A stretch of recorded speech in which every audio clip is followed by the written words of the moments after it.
तो मी नव्हेच या नाटकातील लखोबा लोखंडेचं पात्र आजही अजरामर आहे. त्या पात्रातील लखोबानं अनेक प्रकारचे सोंग घेऊन कित्येक महिलांना लग्नाची स्वप्न दाखवून लुबाडलं होतं. अनेक महिलांना फसवलं देखील होतं. असाच एक खराखुरा लखोबा पुणे पोलिसांच्या ताब्यात आलाय. शादी.com या वेबसाईटवरून हा लखोबा आपलं सावज हेरायचा. त्यांना लग्नाची वेगवेगळी आमिष दाखवायचा, खोटं बोलून पैसे उकळायचा, शारीरिक अत्याचार करायचा. थोड्या नव्हे तर आतापर्यंत जवळपास 25 महिलांना त्यानं लाखो रुपयांचा गंडा घातलाय. अनेकांकडून दागिने घेतलेत. फिरोज निजाम शेख असं त्या 32 वर्षीय नराधामाचं नाव असून पोलिसांनी त्याला बेड्या ठोकल्यात. या लखोबानं महिलांना कसं आपल्या दळात ओढलं होतं, पैसे नेमके कसे उकळले, त्याचीच ही कहाणी. हॅलो, मी ओमकार आणि तुम्ही पाहताय हॅलो महाराष्ट्र. इंटरनेटच्या जमान्यात सध्या लग्न ही ऑनलाईन जुळवण्यावर सध्याचा तरुणींचा अधिक भर आपल्याला पाहायला मिळतो. ऑनलाईन लग्न जुळवणारी प्लॅटफॉर्म सुद्धा मार्केटमध्ये खूप जास्त आहेत. त्यातलंच एक मोठं नाव म्हणजे शादी.com. या विवाह जुळवणाऱ्या वेबसाईटवरून आजही आपल्याला अपेक्षित असलेल्या वधूवरांची चाचपणी मुलामुलींकडून केली जाते. या संकेतस्थळावर फी भरून नोंदणी केली जाते. तसंच नाव, पत्ता, शिक्षण, नोकरी याबाबतची सविस्तर माहिती आणि फोटो दिलेला असतो. त्यातूनच आपल्याला एखादी व्यक्ती योग्य वाटल्यास लग्नाची पुढची बोलणी सुरू होते. आजही हजारो युवक आणि युवती शादी.com या प्लॅटफॉर्मच्या आधारे लग्न जमवत आहेत. मात्र याच शादी.comचा चुकीचा वापर करून फिरोज निजाम शेख या नावाच्या इसमानं तब्बल 25 विधवा महिलांना आर्थिक गंडा घातलाय. तसंच त्याच्यावर शारीरिक अत्याचार केल्याची सुद्धा घटना आता समोर आली. फिरोजनं लग्नाचं आमिष दाखवत 25 महिलांना फसवलं, त्यांच्याशी शारीरिक संबंध ठेवले, त्यांच्याकडून त्यानं पैसे उकळल्याचं आता समोर आले. काही महिलांकडून तर त्यानं लाखो रुपये उकळल्याची माहिती आता समोर येत आहे. चौकशीत त्यानं 25 महिलांना गंडा घातल्याचं समोर आलंय. कोल्हापुरातील फसवणूक झालेल्या घटस्फोटित महिलेच्या तक्रारीनंतर कोल्हापूर स्थानिक गुन्हे अन्वेषण विभागानं त्याच्यावर कारवाई केली. फिरोज शेख याला ताब्यात घेतल्यानंतर 25हून अधिक महिलांची फसवणूक केल्याची धक्कादायक कबुली त्यानं दिली. पीडित महिला घटस्फोटित असून तिला एक अपत्य देखील आहे. पुन्हा लग्न करण्यासाठी तिनं स्वतःची माहिती वेबसाईटवर टाकली होती.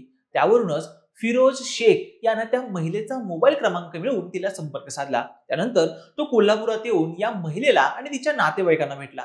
त्यानं आपण उच्च शिक्षित असून इंडस्ट्रियल कॉन्ट्रॅक्टर असल्याचं सांगितलं. 5 वेगवेगळ्या कंपन्यांची वेंडरशिप असल्याचं देखील सांगितलं. खोटी माहिती सांगून त्यानं या सर्वांचा विश्वास संपादन केला. त्यानंतर त्यानं सतत महिलेशी मोबाईलवरून संवाद साधला. तिचा विश्वास संपादन करून शहरातील एका लॉजवर तिला बोलवून घेतलं. तिच्याशी शारीरिक संबंध देखील ठेवले. या संबंधांबाबत कुणाला माहिती दिल्यास अथवा वाच्यता केल्यास बदनामी करण्याची त्यानं धमकी सुद्धा दिली. फिरोज एवढ्यावरच थांबला नाही. व्यवसायाच्या निमित्तानं त्यानं महिलेकडून 25,000 रुपये घेतले. डिसेंबर महिन्यात आयकर खात्याचा छापा पडल्याचं सांगून त्यानं स्वतःला वाचवण्यासाठी महिलेकडे पैशांची मागणी सुद्धा केली.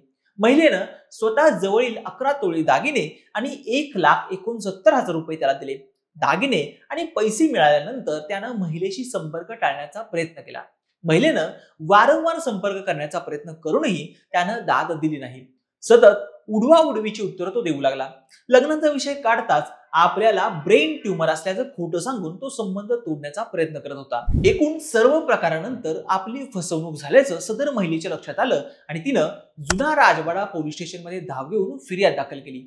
महिलेच्या तक्रारीची दखल घेत स्थानिक गुन्हे अन्वेषण पथकानं फिरोज शेखला कोंढवामधून ताब्यात घेतलं. त्याच्याकडून 1 लाख रुपयांची रक्कम हस्तगत करण्यात आली. पोलिसांनी आपल्या खाकीचा दणका देताच फिरोजनं आपले काळे धंदे पोलिसांसमोर कबूल केले. आपण 25हून अधिक महिलांची फसवणूक केल्याची धक्कादायक कबुली फिरोजनं दिली. फिरोज शेख वेगवेगळ्या गावांची नावं आणि पत्ते देऊन महिलांची फसवणूक करत होता. अत्याचार केल्यानंतर त्या पीडितांना आपल्याला गंभीर आजार झाला आहे, त्यामुळं आपलं आयुष्य कमी आहे, आपल्यावर मोठी शस्त्रक्रिया होणार असल्याचं सांगून नंतर संपर्क टाळण्याचा प्रयत्न तो करत होता. अशी माहिती आता उघड झाली. त्यामुळं एकच मोठी खळबळ उडाली. पुण्याच्या या लखोबानं आणखी किती महिलांची फसवणूक केली आणि कुणाकुणाला गंडा घातलाय याची चौकशी सध्या पोलीस करत आहेत. बाकी तुम्हाला काय वाटतं? सोशल मीडियावरून जोडीदार शोधताना नेमकी काय काळजी घेतली पाहिजे?